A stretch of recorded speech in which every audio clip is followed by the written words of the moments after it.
بسم الله الرحمن الرحيم وبه نستعين أما بعد قال الله تبارك وتعالى في القرآن المجيد أعوذ بالله من الشيطان الرجيم بسم الله الرحمن الرحيم وإن تطيعوه تهتدوا صدق الله العظيم وقال النبي صلى الله عليه وسلم اللهم بارك لنا في رجب وشعبان وبلغنا رمضان أو كما قال النبي صلى الله عليه وسلم.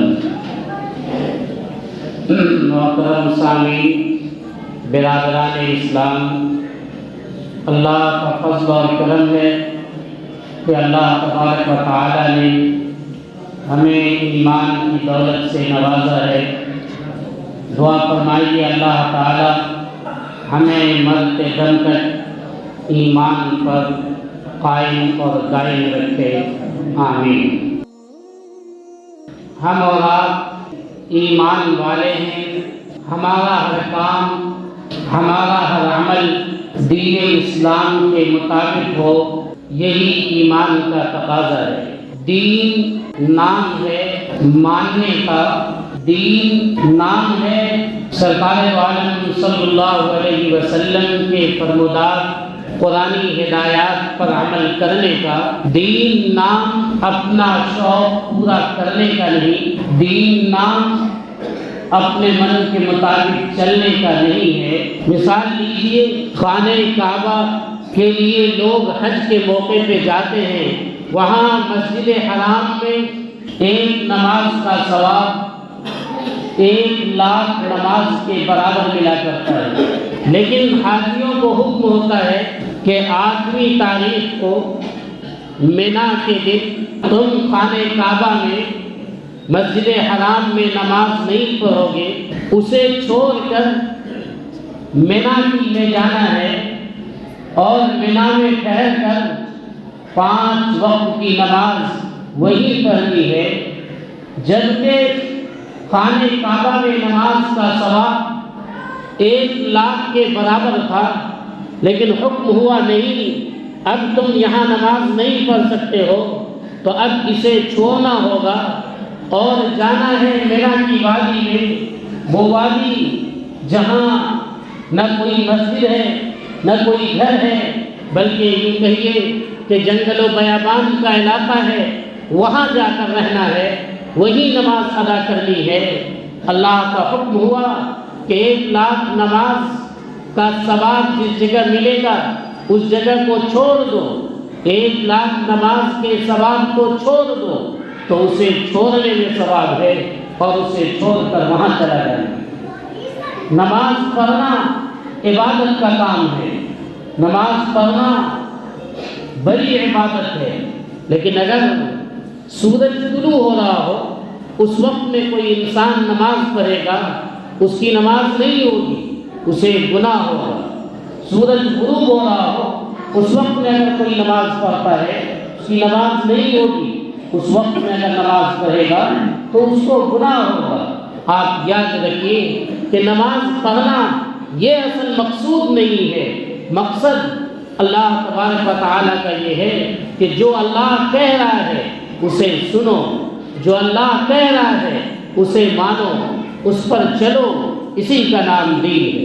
اگر آپ ذکر میں لگے ہوئے ہیں، آپ تسبیح پڑھ رہے ہیں، لیکن اذان کی آواز ہوتی ہے تو حکم یہی ہے کہ آپ اپنے ذکر کو چھوڑ دیجیے، آپ اپنے اولاد و وظائف کو جو آپ کے معمولات ہیں اسے ترک کر دیجیے اور اب اذان کی آواز، اذان کو غور سے سنیے اور اس کا جواب دیجیے. یہی اس وقت میں عبادت. روزہ کتنی بڑی عبادت ہے، بہت بڑی عبادت. اتنی بڑی عبادت کہ روزہ کا ثواب اللہ فرشتوں کے بجائے بذات خود دیا کرتا ہے. لیکن اگر کوئی انسان عید کے دن روزہ رکھے، کوئی انسان بقرعید کے دن روزہ رکھے، وہ عید کے دن روزہ نہیں رکھ سکتا ہے، بقرعید کے دن روزہ نہیں رکھ سکتا ہے، چونکہ اللہ کا حکم ہوا کہ اس دن روزہ نہیں رکھنا ہے. تو اس دن روزہ نہیں رکھنے میں ثواب ہے، اگر کوئی روزہ اس دن رکھتا ہے تو اسے ثواب نہیں ملے گا، بلکہ سمجھیے کہ وہ گناہ کا حقدار ہو۔ پتہ یہ چلا کہ دین یہ ماننے کا نام ہے۔ ہم بندہ ہے اللہ کے، ایک نوکر اور ملازم ہوا کرتا ہے۔ نوکر اور ملازم اسے کہتے ہیں کہ جس نوکر کو جس کام کے لیے رکھا گیا ہے وہ اسی کام کو انجام دیتا ہے، جتنے گھنٹے کے لیے آپ نے اسے رکھا ہے وہ اتنے ہی گھنٹے آپ کے کام کے کرنے کا پابند ہے، اسے ہم نوکر اور ملازم کہتے ہیں۔ اگر آپ نے باغیچے میں پانی ڈالنے کے لیے کسی کو رکھا ہے تو اس کا کام متعین ہے، وہ وہی کام کرے گا، یا آپ کا نوکر ہے یا آپ کا ملازم ہے۔ اگر 8 گھنٹے آپ اس سے کام لیتے ہیں تو 8 گھنٹہ ہی وہ کام کرے گا، 8 گھنٹے سے اوپر جیسے ہی ہوگا وہ چلا جائے گا یا اوور ٹائم کا پیسہ لے گا، وہ آپ کا 8 گھنٹے ہی کا ملازم ہے۔ لیکن اس سے آگے کا درجہ ہے غلام، کہ جسے جب جو حکم دیا جائے وہی حکم اسے انجام دینا ہے۔ اگر غلام کو کہا جائے کہ تمہیں قاضی بن کر فیصلہ کرنا ہے تو اب وہ جج ہے، وہ جج بن کر فیصلہ کرے گا۔ اگر اسے حکم دیا جائے کہ نہیں تمہیں پاخانہ صاف کرنا ہے، اب وہ پاخانہ صاف کرے گا، اب وہ لیٹرین صاف کرے گا، چونکہ وہ غلام ہے۔ غلام کو جب جو حکم ہوا کرتا ہے وہ وہی کرتا ہے، اور غلام سے بھی ایک اوپر کا درجہ ہے بندہ۔ ہم سب اللہ کے بندے ہیں، غلام کو جو حکم ہوا کرتا ہے وہ کرتا ہے، لیکن غلام آقا کی پرستش نہیں کرتا، آقا کی عبادت نہیں کرتا، آقا کو پوجا نہیں کرتا ہے، اور بندہ یہ آقا کی بات بھی مانتا ہے، آقا کو پوجتا بھی ہے۔ ہم سب اللہ کے بندے ہیں، ہم اللہ کی بات بھی مانتے ہیں اور اللہ کو پوجتے بھی ہیں۔ اللہ اگر کہیں کہ تمہیں نماز پڑھنا ہے تو نماز پڑھنا عبادت ہے، اللہ اگر کہیں کہ تمہیں روزہ رکھنا ہے تو روزہ رکھنا عبادت ہے، اللہ اگر کہے کہ تمہیں روزہ نہیں رکھنا ہے تو روزہ نہیں رکھنا عبادت ہے۔ اللہ نے اگر روزہ رکھنے کے لیے حکم دیا، اب مغرب کی اذان ہوتی ہے، جان بوجھ کر اگر ہم اور آپ افطار میں تاخیر کرتے ہیں تو یہ گناہ کا کام ہے، یہ مکروہ ہے۔ کیوں؟ اس لیے کہ اللہ نے حکم دیا تھا کہ اتنے وقت تک بھوکا رہنا ہے، تو وہاں بھوکا رہنا یہ ثواب کا کام ہے۔ کہا جیسے اذان ہو اب تم کھاؤ، اب وہاں کھانا یہ ثواب کا کام ہے۔ اللہ حکم دیا کھانے کے لیے تو کھانا ثواب بن گیا، اللہ نے حکم دیا نہیں کھانے کے لیے، بھوکا رہنے کے لیے تو بھوکا رہنا یہ ثواب کا کام ہو گیا۔ یہی دین ہے، اسی کا نام دینداری دین ہے، اسی کا نام ایمان ہے۔ اللہ نے قرآن میں کہا کہ اگر تم محمد رسول اللہ صلی اللہ علیہ وسلم کی اطاعت کرو گے وَإِن تُطِيعُوهُ تَهْتَدُوا تو تم ہدایت یافتہ ہو جاؤ گے۔ ہدایت کے لیے پیمانہ ہے محمد رسول اللہ صلی اللہ علیہ وسلم کی اطاعت، ہدایت کے لیے پیمانہ ہے سرکار دو عالم صلی اللہ علیہ وسلم کے حکم کو ماننا، ہدایت کے لیے پیمانہ ہے وہ طریقہ جس طریقے کی رہنمائی قرآن کریم نے کی ہے، جس طریقے کی رہنمائی محمد رسول اللہ صلی اللہ علیہ وسلم نے کی ہے، اس طریقے کو انجام دینا، اس طریقے پر چلنا، اسی پر زندگی بسر کرنا، یہی ہدایت ہے، یہی دین ہے، اور اسی کو اطاعت کہتے ہیں۔ اب آپ ذرا مثال لیجیے کہ یہ رجب کا مہینہ ہے، سرکار دو عالم صلی اللہ علیہ وسلم سے اس مہینے میں یہ بات ثابت ہے کہ آپ نے فرمایا، آپ نے دعا فرمائی اللہم بارک لنا فی رجب و شعبان، اے اللہ برکت عطا فرما ماہ رجب میں بھی ماہ شعبان میں بھی، وبلغنا رمضان، اور ہمیں اتنی زندگی دے کہ رمضان تک ہم زندہ رہ سکیں اور رمضان کے خیر و برکت کو ہم حاصل کر سکیں، اور رمضان جو نیکیوں کا موسم بہار ہے اس موسم میں ہم زندہ رہ کر نیکیوں سے فائدہ حاصل کر سکیں، ہمیں اتنی زندگی دے۔ اب یہ دعا سرکار دو عالم صلی اللہ علیہ وسلم سے پڑھنا ثابت ہے۔ رجب کے مہینے میں یہ دعا پڑھیں تو یہ سنت پر عمل ہوگا، یہ دین ہے، اس کا ثواب ہوگا۔ سب سے پہلے جس دن چاند طلوع ہو اسی دن پڑھنا چاہیے. اگر ہم نہیں پڑھ سکے تو بیچ میں بھی ہم اسے پڑھ لیں تو انشاءاللہ سنت پر عمل کا ثواب ہو. اس کے علاوہ رجب کی ایک رات آتی ہے 27ویں شب، جس کے بارے میں ہمارے اور آپ کا یہ ذہن بنا ہوا ہے کہ معراج سرکار دو عالم صلی اللہ علیہ وسلم کو اسی رات میں ہوئی تھی اور معراج پر آپ لے جائے گئے تھے. اس لیے اس دن میں لوگ روزہ رکھتے ہیں اور اس روزہ کو 1000ویں روزہ کہتے ہیں. کہتے ہیں ایک دن روزہ رکھو گے 1000 روزے کا ثواب ملے گا. اس کی رات میں لوگ عبادت کرتے ہیں یا جاگنے کے لیے کہتے ہیں، اور لوگوں کا یہ ذہن بنا ہوا ہے کہ اس رات میں اگر کوئی جاگتا ہے اور عبادت کرتا ہے تو شب قدر میں جاگنے کا جو ثواب ملا کرتا ہے وہی ثواب اس میں ملے. پہلی بات تو یہ طے کیجیے کہ رجب کے مہینے میں آپ کو معراج ہوئی یہ کنفرم نہیں ہے. آپ کو کس سال کس مہینے میں معراج ہوئی یہی طے نہیں ہے. اسی میں اختلاف ہے، کئی اقوال ہیں. ایک قول یہ بھی ہے جیسے قاضی سلیمان منصور پوری نے رحمۃ اللہ للعالمین میں لکھا ہے کہ 10ویں سال میں نبوت کے 10ویں سال 27 رجب المرجب کو سرکار دو عالم صلی اللہ علیہ وسلم کو معراج پر لے جایا گیا. لیکن یہ قول صحیح نہیں ہے، اس لیے کہ یہ بات طے شدہ ہے کہ حضرت خدیجہ رضی اللہ تعالی عنہا کا انتقال نماز کی فرضیت سے پہلے ہوئی. آپ کا انتقال نماز کے فرض ہونے سے پہلے ہو چکا تھا، اور نماز کی فرضیت 5 وقتہ نماز کی فرضیت یہ شب معراج میں. اس سے پتہ یہ چلا کہ حضرت خدیجہ رضی اللہ تعالی عنہا کا انتقال معراج سے پہلے ہو چکا تھا، اور حضرت خدیجہ رضی اللہ تعالی عنہا کا انتقال سن 10 نبوی کے رمضان المبارک کے مہینے میں ہے، اور رجب اس سے پہلے آتا ہے. یہ طے شدہ بات ہے کہ 10ویں سال میں 10 نبوی کو 27 رجب کو آپ کو معراج نہیں ہو سکتی ہے. اگر اس وقت معراج ہو گئی ہوتی تو نماز پنجگانہ یہ فرض ہو چکی ہوتی، اور حضرت خدیجہ کا انتقال یہ طے ہے کہ فرضیت نماز سے پہلے ہوئی ہے.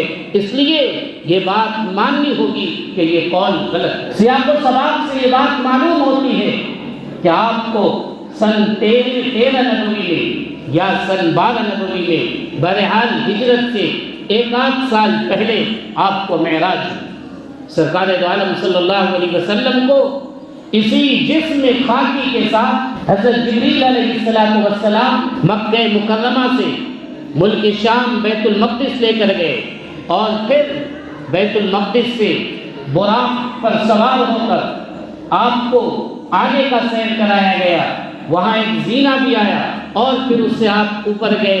حضرت جبریل علیہ السلام محمد رسول اللہ صلی اللہ علیہ وسلم کو آسمان پر لے کر گئے. پہلے آسمان کو کھلوایا، دوسرے کو، تیسرے کو دروازہ کھولا گیا. پہلے آسمان پر حضرت آدم علیہ السلام سے ملاقات ہوئی، دوسرے آسمان پر حضرت عیسیٰ اور حضرت یحییٰ علیہ السلام سے ملاقات ہوئی، تیسرے آسمان پر حضرت یوسف علیہ السلام سے ملاقات ہوئی، اور چوتھے آسمان پر حضرت ادریس علیہ السلام سے ملاقات ہوئی. 5ویں آسمان پر حضرت ہارون علیہ السلام سے ملاقات ہوئی. 6 آسمان پر حضرت موسیٰ علیہ السلام سے ملاقات ہوئی. 7ویں آسمان پر حضرت ابراہیم علیہ السلام سے ملاقات ہوئی. پھر آپ کو اس سے بھی اوپر سدرۃ المنتہا تک اور پھر اس سے بھی اوپر لے جایا گیا. آپ بہت قریب ہوئے رب ذوالجلال کے. پھر اللہ تبارک و تعالیٰ نے آپ کے اوپر نماز کی فرضیت کا حکم آپ کو دیا، اور 50 وقت کی نماز کو لے کر آپ واپس آ رہے تھے. حضرت موسیٰ علیہ السلام کے کہنے پر آپ بار بار واپس گئے. اس میں تخفیف ہوئی اور 5 وقت کی نماز باقی رہی. معراج کے موقع پہ سرکار دو عالم صلی اللہ علیہ وسلم نے یہ بھی دیکھا تھا کہ وہ انسان جو ظلماً یتیموں کا مال کھاتے ہیں، غیروں کا مال دبا کر کھایا کرتے ہیں، ان کے ہونٹ اونٹ کے ہونٹ کی طرح ہے، اور وہ بڑے بڑے پتھر کے برابر انگارہ ہے، اس انگارے کو اپنے منہ میں ٹھوس رہے ہیں اور پاخانہ کے راستے سے وہ انگارہ باہر جا رہا ہے۔ سرکار دو عالم صلی اللہ علیہ وسلم نے معراج کے موقع پہ یہ بھی دیکھا تھا کہ وہ لوگ جو سود کھاتے ہیں اس کے پیٹ بہت بڑے ہیں، اتنا بڑا پیٹ ہے کہ وہ اس پیٹ کے ساتھ چل پھر نہیں سکتا ہے، حرکت نہیں کر سکتا ہے۔ آپ نے اس رات سود خوروں کو یہ اس حالت میں دیکھا، اور پھر آپ نے شب معراج میں یہ بھی دیکھا تھا کہ زناکار لوگ جو بدکاری کیا کرتے ہیں ان کے سامنے تازہ گوشت رکھا ہوا ہے اور بغل میں سڑا ہوا گلا ہوا چھیچڑا رکھا ہوا ہے، وہ تازہ گوشت کو چھوڑ کر اس سڑے ہوئے گلے ہوئے گوشت کو وہ اپنے کھا رہے ہیں اور اپنے حلق کے اندر ڈال رہے ہیں۔ سرکار دو عالم صلی اللہ علیہ وسلم نے شب معراج میں یہ ساری چیزیں دیکھی۔ پھر جب آپ واپس آئے اور آپ نے اپنے قوم کو یہ بتلایا کہ مجھے اللہ تعالیٰ معراج پر لے کر گئے تھے، مجھے آسمان پر بلایا گیا تھا، اور اب آپ نے پوری تفصیل جب بیان کی تو لوگوں نے ماننے سے انکار کیا۔ اللہ تبارک و تعالیٰ نے بیت المقدس کو آپ کے سامنے ظاہر کر دیا، اور پھر بیت المقدس کی ایک ایک چیز کو دیکھ کر آپ ان لوگوں کو بتلاتے رہے۔ چونکہ مکہ مکرمہ اور بیت المقدس کے درمیان کی دوری کئی 100 کلومیٹر کی ہے، اس زمانے میں 7-8 دن سے پہلے ایک انسان طے نہیں کر سکتا تھا، راتوں رات جانا اور چلا آنا یہ آسان بلکہ ناممکن تھا، اس لیے ان لوگوں نے ماننے سے انکار کیا تھا۔ لیکن اللہ تبارک و تعالیٰ جب چاہیں جو چاہیں وہ کرا سکتے ہیں۔ یہ معراج کا واقعہ یہ طے ہے کہ یہ 27 رجب المرجب میں کنفرم ہوا یا نہیں، یہ کنفرم ہے کہ اس تاریخ کے اندر یہ نہیں۔ جب سال متعین نہیں کہ کس سال ہوئی ہے، 5 نبوی میں یا 10 نبوی میں، 12 نبوی میں یا 13 نبوی میں، مہینہ متعین نہیں ہے کہ ماہ رمضان میں یا ماہ ربیع الاول میں یا ماہ محرم میں یا ماہ رجب المرجب میں، پھر یہ تاریخ اپنی طرف سے طے کر لینا کہ 27 رجب کی رات کو سرکار دو عالم صلی اللہ علیہ وسلم کو معراج پہ لے جایا گیا تھا، اور پھر اس رات کو شب قدر جیسی اہمیت دے دینا یہ صحیح نہیں ہے، یہ دین کے خلاف ہے۔ اگر ہم اور آپ اس رات میں عبادت کرتے ہیں دین سمجھ کر تو ہمیں گناہ ہوگا، یہ ہماری زندگی کے لیے بدعت ہے۔ من احدث فی امرنا ھذا ما لیس منہ فہو رد۔ آپ نے اگر دین سمجھ کر دین کے اندر کسی چیز کا اضافہ کیا وہ مردود ہے، وہ قابل تردید ہے، وہ اس لائق نہیں ہے کہ اس پر عمل کیا جائے۔ اگر آپ نے اس پہ عمل کیا آپ کا ٹھکانہ جہنم بن سکتا ہے، آگ کے انگارے میں آپ کا ٹھکانہ بن سکتا ہے۔ اس لیے ضرورت اس بات کی ہے کہ ہم اور آپ اس رات میں جو عبادت کرتے ہیں یہ سمجھ کر کہ اس رات کی عبادت شب قدر جیسی ہے، یہ غلط ہے، ہم اور آپ اس سے پرہیز کریں۔ دین ماننے کا نام ہے۔ سرکار دو عالم صلی اللہ علیہ وسلم خود ہی معراج کے بعد اس دنیا میں کم سے کم 13 سے 14 سال تک رہے۔ آپ نے کبھی اس موقع پر نہ تو کوئی حکم دیا، نہ اس موقع پر خاص طور پر آپ نے کوئی عبادت کی۔ صحابہ کرام رضوان اللہ علیہم اجمعین نے بھی اس پر عمل نہیں کیا، بلکہ یہ بات لکھی ہوئی ہے کہ حضرت عمر فاروق رضی اللہ تعالیٰ عنہ کے زمانے میں جب یہ معلوم ہوا کہ کچھ لوگ رجب کے مہینے میں روزہ رکھ رہے ہیں اس تاریخ کو، تو آپ باضابطہ ڈنڈا لے کر نکلے اور لوگوں کو کہتے تھے کہ میرے سامنے کھاؤ، تم کہیں روزے سے تو نہیں ہو۔ آپ نے لوگوں کو اس سے منع کیا، سختی سے روکا، گشت کر کے گھوم گھوم کر لوگوں کو اس بات کی تاکید کی کہ اس دن یہ سمجھ کر کہ معراج کے لیے یہ روزہ ہے، اور یہ سمجھ کر کہ یہ 1000ویں روزہ ہے، اس کی اجازت نہیں ہے۔ اگر کوئی کہے کہ روزہ رکھنا تو بڑا اچھا کام ہے، پھر اس سے کیوں روکا جا رہا ہے؟ نہیں، یہ اچھا کام تب ہوگا جب کہ اللہ کہے گا، اللہ کے رسول کہیں گے۔ رات میں جگ کر عبادت کرنا یہ اچھا کام تب ہوگا جب کہ اللہ کہیں گے، اللہ کے رسول کہیں گے۔ جب جو تقاضا ہو اسی کو پورا کرنا چاہیے۔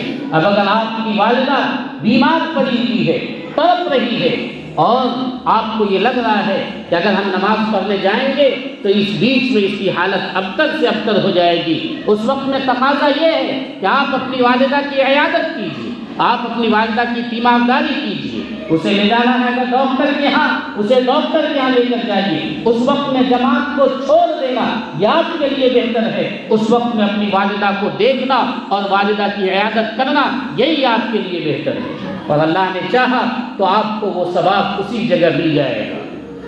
ٹھیک اسی طرح ایک آدمی وہ ہے جسے دین سیکھنے کا بڑا شوق ہے، بیوی کی حق تلفی ہو رہی ہے، بچوں کی حق تلفی ہو رہی ہے، اور ماں باپ کے حقوق کی پامالی ہو رہی ہے، لیکن وہ چلہ میں نکلے ہوئے ہیں۔ چلہ میں نکلنا، تبلیغ کا کام کرنا اور تبلیغ سیکھنا بڑا اچھا کام ہے، اور تبلیغ کئی ایسا موقع ہے کہ فرض بھی ہے، اس لیے بڑا اچھا کام ہے، ثواب کا کام ہے، عبادت کا کام ہے۔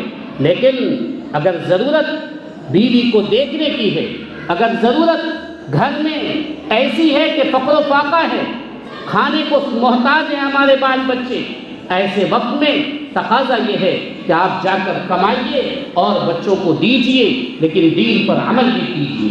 یہ وہ وقت نہیں ہے کہ آپ چھوڑ کر وہاں سے چلے جائیے۔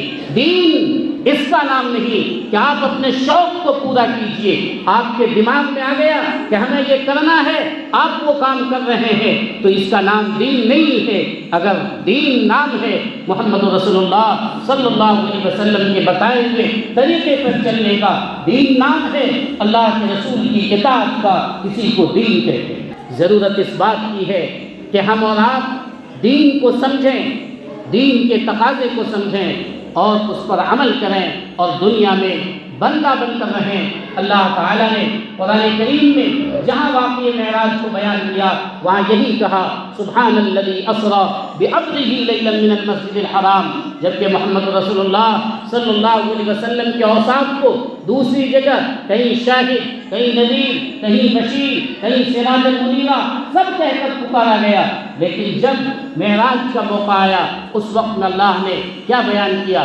بعبدہ، اپنے بندے کو، بندہ ہونا یہ سب سے بڑا اعزاز ہے، بندہ ہونا یہ سب سے بڑی فضیلت کی بات ہے۔ اس لیے ہم اور آپ اللہ کا بندہ بن کر رہیں، اللہ کا حکم ہو کہ آپ فلاں کام کریں، چاہے وہ لوگوں کی نظر میں انتہائی گرا ہوا کام ہو، وہی کام کرنا عبادت ہوگا۔ اللہ کا حکم ہوگا کہ آپ فلاں کام کریں۔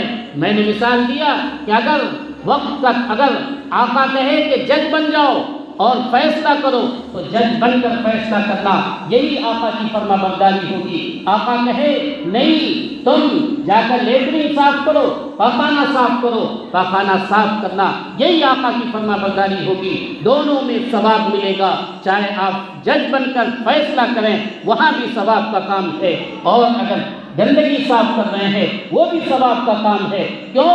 اس لیے کہ وہ اللہ کا حکم ہے، وہ حکم ہے اس کا جس کے ہم بندے ہیں، جس کے ہم غلام ہیں، جس کے ہم فرما بردار ہیں۔ دعا فرمائیے اللہ تعالی ہمارے دل و دماغ میں دین کی صحیح سمجھ پیدا فرمائے اور اس پر عمل کرنے کی توفیق عطا فرمائے۔ آمین یا رب العالمین۔ ربنا تقبل منا انک انت السمیع العلیم۔